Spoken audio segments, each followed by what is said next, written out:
Hey students, this is Professor Gore, and this is part one of the recorded lecture on the growth of capitalism and labor. This is a tremendous time of economic growth after the American Civil War, and really the American Civil War propels this economic growth because it was such an industrial demand in the North for the Union Army to be able to defeat the Confederacy and so forth. And so with this topic in the first module of U.S. History 2, we're going to look at it in about three parts. So the first two parts, or a lot of them are going to, most of it's going to focus on capitalism side of it, along with some philanthropy and the social gospel movement, the gospel of wealth. The third part is going to focus on the labor movement, which is tremendously important for this topic as well, is because during this tremendous period of economic growth, you're also going to have the need for a unified labor movement to push for better pay, better wages, and better hours and working conditions and so forth. So really, the Panic of 1873 kind of bust the bubble of this post-Civil War kind of railroad boom. Railroad building kind of ground to a halt. Workers lost their jobs, wages fell. Anytime you have an economic depression or a panic or and so forth, you're going to have loss of jobs and loss of pay. So on July 16th, 1877, railroad workers went on strike to protest a wage cut at the Baltimore and Ohio Railroad. Strikers attacked company property and prevented trains from running. The strike reached as far as the Pacific Coast and provoked riots in San Francisco. You remember San Francisco and Sacramento were big railroad building areas for the Central Pacific Railroad, building the Transcontinental Railroad across the Great Plains states. The Pennsylvania Railroad's roundhouse in Pittsburgh went up in flames on July 21st, and at many rail centers, rioters and looters roamed freely. Eventually, President Rutherford B. Hayes sent in federal troops to put down the labor strike and restore public transportation and order.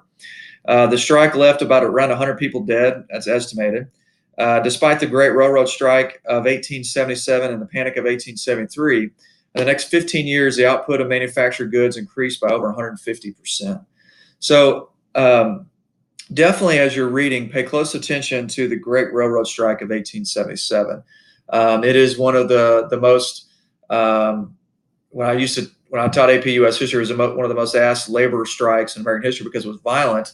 One of the reasons why President Hayes intervened in the conflict was, one, it was starting to develop into anarchy. Two, by disrupting the rail service, they disrupted the mail service. And so that's one of the jobs of the presidency, is to make sure that we have an up and running U.S. Postal Service. And so when you disrupt the mail, that's always going to be a problem. And the mail was shipped on the railroads. So despite this Panic of 1873, by the time it ends, you're going to have an incredible period of economic growth for about 15 years, and really until the Panic of 1893, which really is the Great Depression of the 1800s. And there were some bad panics as the market cycles and so forth, but the Panic of 1893 was the worst until the Great Depression, which is going to one up all of them. And so, even though this is a time period of violence and economic depression, the years after this are going to be incredible for economic growth. Tons of immigrants are pouring in, which I'll cover in another lecture. And what the United States is able to produce, we're trailing Britain and Germany, but by the turn of the century, the United States is arguably the largest industrial producing nation in the world. And it's incredible, and it helps propel the United States to a world power status, as we'll cover in Module 2, and really propels the United States' success in the 20th century. But it is going to have some problems along the way. So confidence in the nation's industrial future rebounded after the Panic of 1873. Nevertheless, armories appeared in cities across the United States to stop future strikes and rioters. There were great tension between the factory owners and the wage earners throughout this period, which we're going to cover in part 3 of this lecture. Economic historians refer to the latter half of the 1800s as a great deflation, which usually means your economy is stagnant. But this was not the case in the United States. Manufacturing efficiencies enabled American firms to cut prices and yet earn profits and afford still better equipment. Real income for Americans went up dramatically, increasing by nearly 50% from $388 a year to $573 per year between 1877 and 1900. The industrializing economy was a wealth creating machine beyond anything the world ever seen.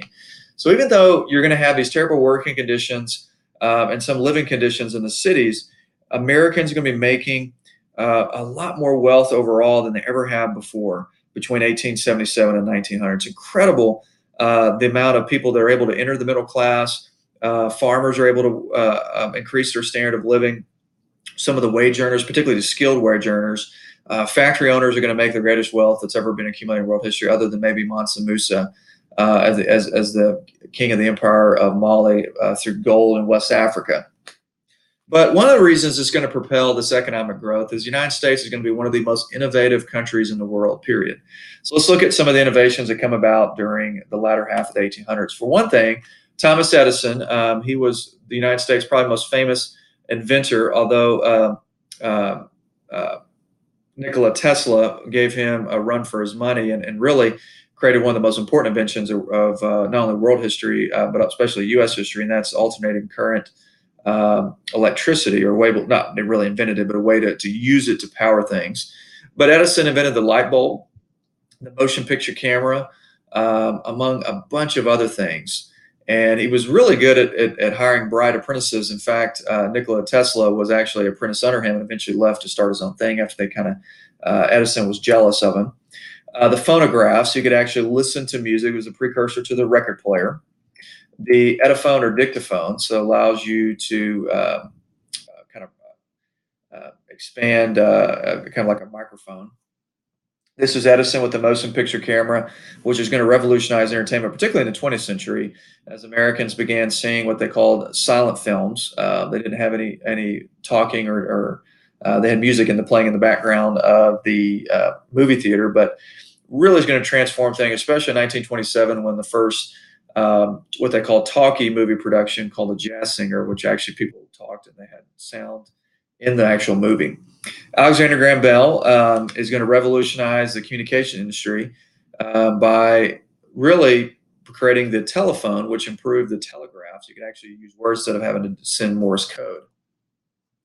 If you look at the long distance lines between 1890, they were hardly, only the eastern, northeastern areas had any kind of telephone networks long distance. You look at it, 1898, within 8 years, that's a lot of work that goes into that. That's also a lot of jobs created. You can see areas that were kind of without it, but that's impressive how much long distance phone lines that took place between 1890 and 1898.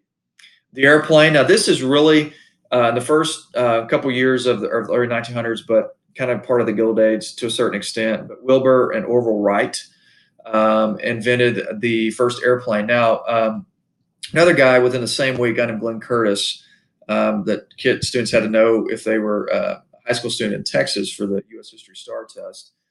Glenn Curtis invented a plane as well in New York within the same week, and probably really propelled the first aviation industry. So even though Orville and Wilbur Wright kind of get more notoriety in world history, historians kind of look at Glenn Curtis as really kind of propelling the aviation industry. Now the Model T and the automobile originally had a steam engine. So it was like a mini engine for a train, a locomotive, and the internal combustion engine gets invented. Part of the reason why is they were trying to figure out a way to use some of the byproducts when they were making kerosene, because it created a highly volatile and flammable liquid, being gasoline. And they didn't know what to do with it. They used to pour it out. So one of the reasons, several reasons, but one of the reasons why the internal combustion engine was developed was to have something to use for gasoline. Now it's one of the most widely sought after liquids in the world. Now Henry Ford really got started kind of in the early 1900s. So that's towards the end of the second phase of Industrial Revolution. But it really takes the American automobile industry off when he creates affordable car with the Model A and Model T automobiles. And he used to say you could get it in whatever color you wanted so long as it was black, because black only required one coat of paint. So it saved cost. All right, so we talked about the Panic of 1873 and the Great Railroad Strike of 1877. Make sure that you put a star by this, underline this, know this. But railroad workers get mad because their wages get cut, but their housing prices don't get cut. And it was one of the biggest labor strikes in American history. extended from the Midwest all the way to San Francisco. So that's a big, big labor strike in American history. Now, um, so let's look at the tremendous amount of growth that's going to be taking place. So the amount of manufacturing increased by 150% during this time, which is incredible. But as we'll see in part three, really a lot of attention is going to take place between workers and owners. Eventually, in the early 1900s, more Americans are going to start kind of sympathizing with the workers.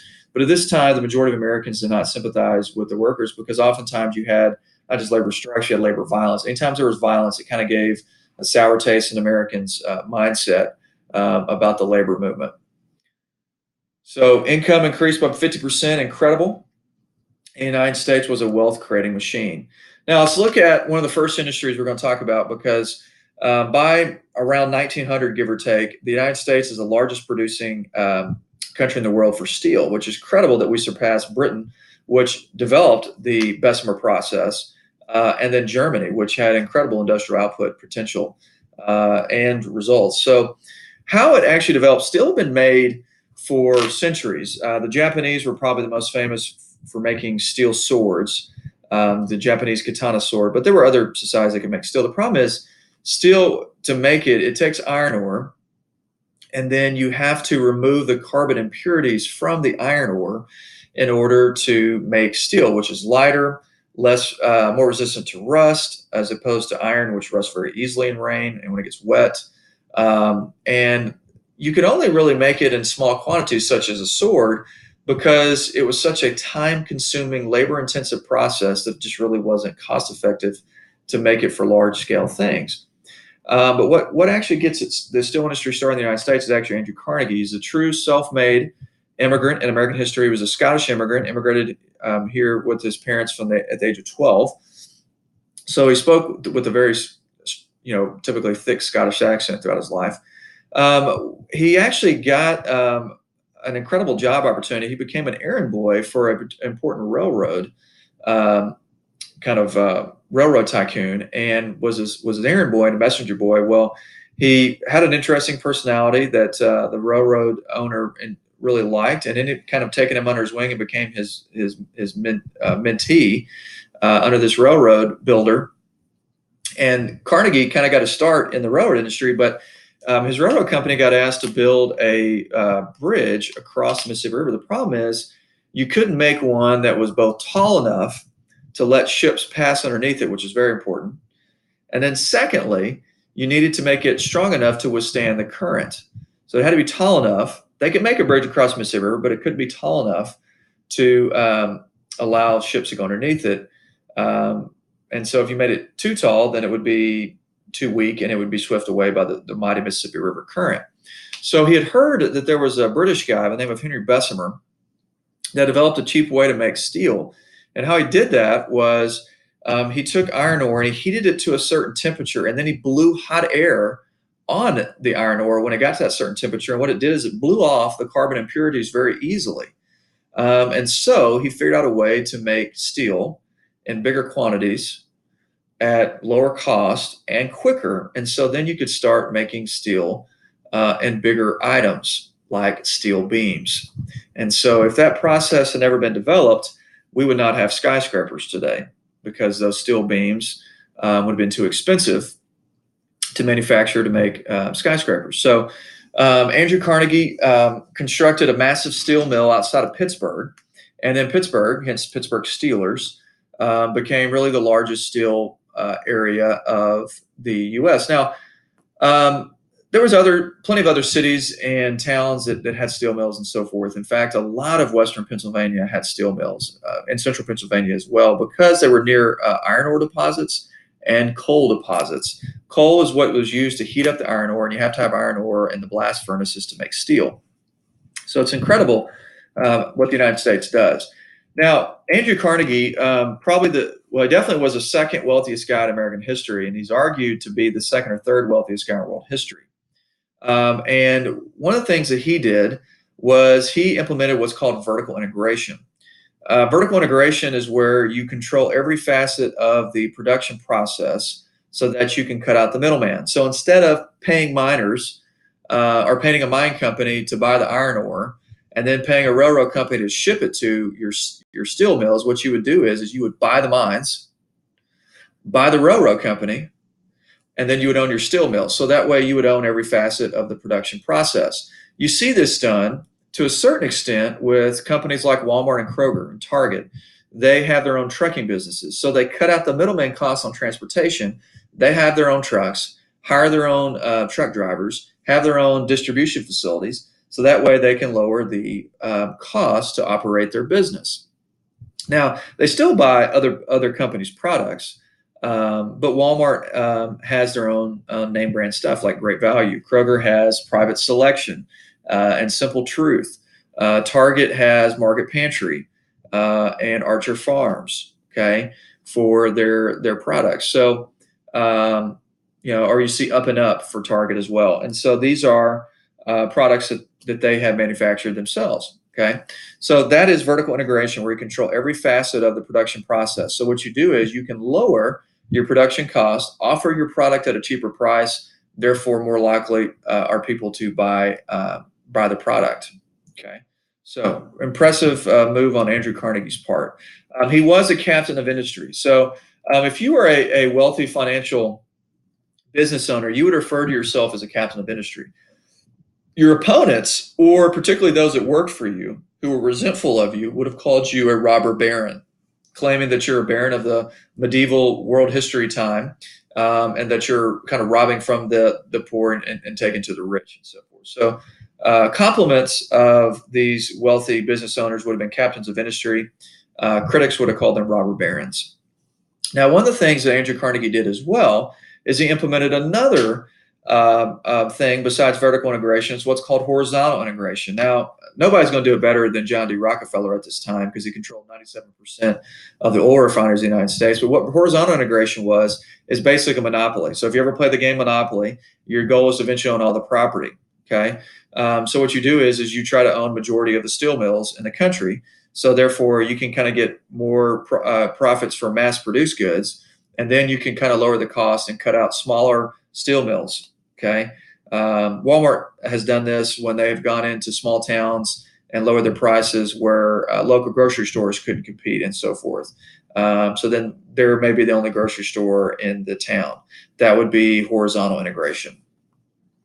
Okay, so the advantage of vertical integration is you're always in control. So you're not, let's say you're Rubbermaid, and the price of resin, which is used to make plastic, goes up. Well, if you own your own ability to harvest resin, then it makes it a little bit easier for you to absorb some of that cost.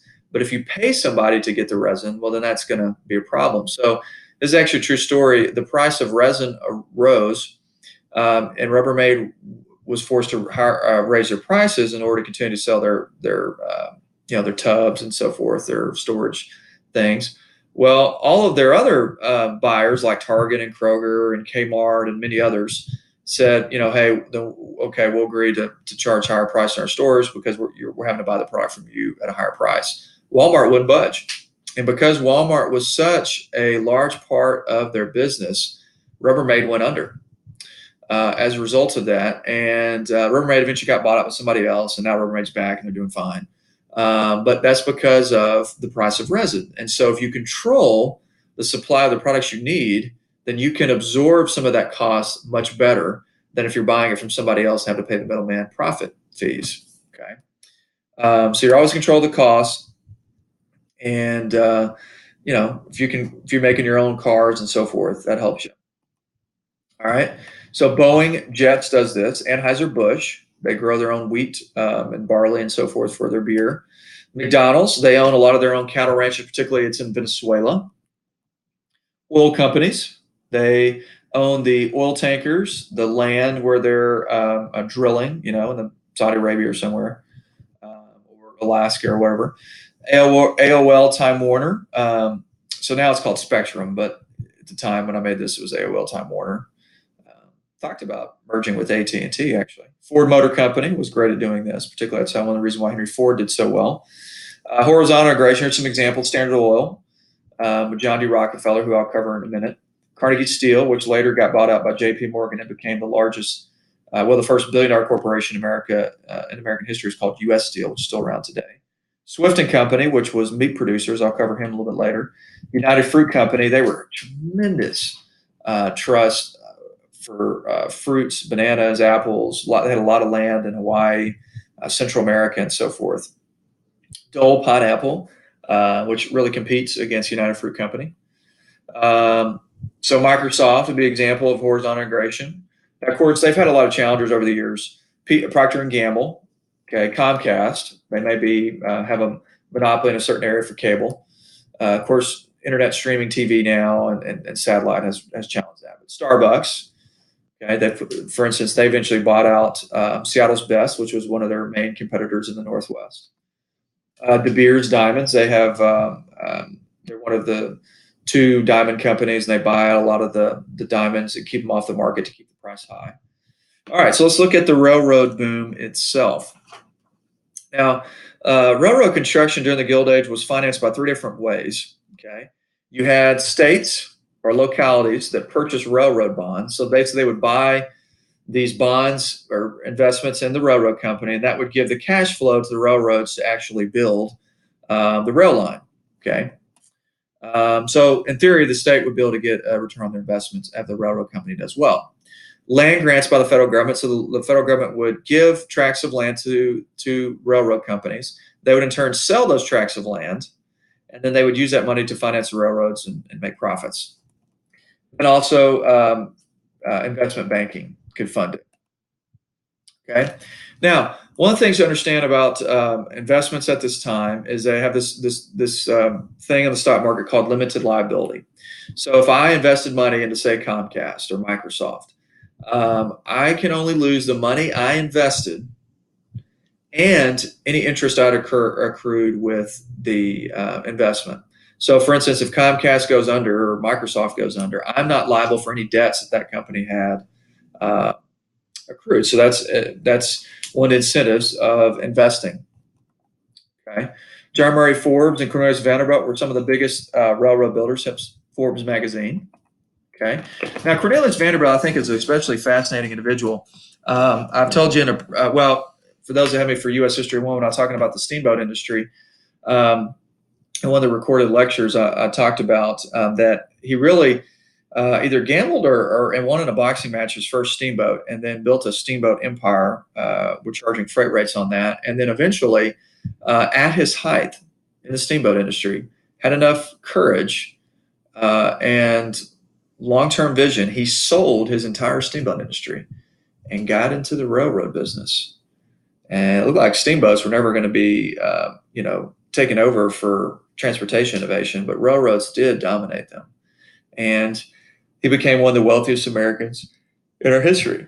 And so his steamship was called the Commodore, which is where you get the University of Vanderbilt's mascot, the Commodores, today.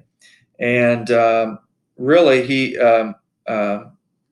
established an important New York rail line and called the Hudson River Railroad, and built bridges and helped build Grand Union Station railroad hub in New York. And anyway, just a giant captain of industry.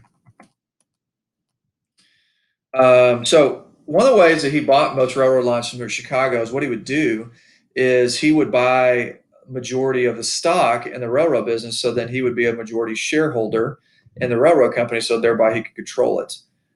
So he controlled about 4,500 miles of railroads and worth over 100 million in that day's money, and which 1 million of that he donated to the building of Vanderbilt University in Nashville. His grandson, George Vanderbilt, built the largest house in American history. It is called the Biltmore Estate, and it is located in Asheville, North Carolina, or outside of Asheville, North Carolina. My wife and I have been there. I went there with my whole family, my parents and my sister, and it is incredible. And we toured it for 2 or 3 hours and only saw like 3 of the 5 floors. It was nuts. 2 other famous, I should say, are infamous. Jay Gould especially was infamous. John Murray Forbes, not so much, but Jay Gould was considered the most corrupt railroad builder at this time. And he rigged stock prices and oftentimes would loot his properties and just different ways that today is outlawed in the stock market, that he would do different stuff, but he was able to get away with it in the Gilded Age. And so, anyway, but John Murray Forbes was a famous railroad builder and so forth. I want to kind of mention Jay Gould here. He controlled the Erie, Wabash, and Union Pacific and Missouri Pacific railroads. He would put his weak railroads against better established operators in hope of being bought out, which in turn forced down rates and benefited shippers. And by 1900, virtually no corner of the country lacked rail service. Railroads also helped establish time zones, which is pretty cool. Also, the standard track gauge. So now you have standard widths for tracks, which should have been established at the beginning. Westinghouse's air brake. Now, Westinghouse was a famous corporate owner and so forth. In fact, he hired Nikola Tesla to work on an alternating current electricity project. But Westinghouse created a steam brake to allow railroads to stop a lot better. And also, it lowered the transportation costs. You cannot fully underestimate how important transportation is. You think about any business today, they are benefited by transportation. Okay. And in fact, I always challenge students, can you name me an industry at this time that was not either directly or indirectly affected by the rail system? And I've never had a student in all the years I taught that could give me an example of one. Because farming ships their crops and so forth, dairy, fruit, refrigerated rail cars, the meat industry. It impacts everything. Okay. And so it's very important. One of the greatest railroad builders, though, at this time was a guy named James J. Hill. He constructed the Great Northern Transcontinental Railroad without federal subsidies from the government, which is impressive. So you look how many rail lines are established at this time. You can see also the major steel plants, the coal deposits in the area, also iron ore. You can see where they're located. So it's no wonder that Pittsburgh, being close to coal deposits, and also Birmingham become big steel mill towns. And you look at major railroads built in 1870, and then you can see from the difference in lines, major railroads built between 1870 and 1890. It's impressive. This is the example of what a Westinghouse steam brake looked like on the bottom left. There's the Commodore. Pullman Palace cars. George Pullman became a famous builder of really these first-class railway cars. So kind of like first class on airplanes for trains. All right, we're going to stop there in part 1, and we're going to get to part 2 on the next one.